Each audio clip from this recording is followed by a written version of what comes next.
Okay guys, short video lang po ulit ngayon, no? Bali, ngayong gabi meron tayong tatlong bagong strain ng Gapi. Maraming salamat nga pala kay Papa Bear Aquatics. Yan, kung gusto niyo ng mga ganitong strain, pwede niyo siyang i-PM. Ito yung Facebook page niya.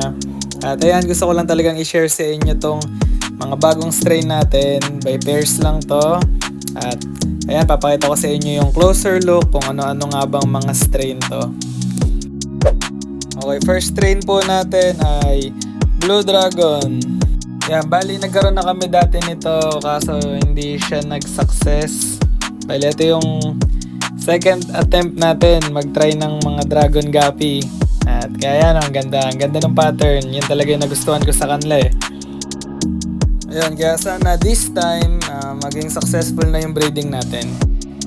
Okay, next strain po natin ay Panda Gapi. Bali nung magta-try pa lang ako mag-alaga ng gapi dati, ito talaga yung unang-unang gusto ko kasi maganda siya lalo na kung planted tank. Kung imagine nyo white background yung tank tas puro kabomba lang, no? Di ba ang ganda, parang nakaka-relax tingnan. Kaso ngayon lang ako nagkaroon ng strain na to.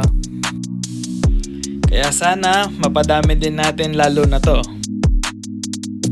At yung last strain natin ay Silverado Double Sword.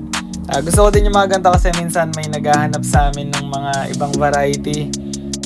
Kaya naisip namin, bakit hindi tayo mag-try ng mga ganito, no? Sa susunod, try din namin kumuha ng mga top sword, bottom sword, no? Para may iba naman, pati madaming choices yung mga customer.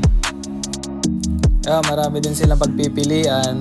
Kasi malimit, puro delta yung strain namin eh. Ngayon parang, diba? May iba naman. At ayun lang po para sa video natin ngayon. Maraming salamat po palagi sa mga nanonood. At stay safe po sa lahat. Next video ulit. At God bless po.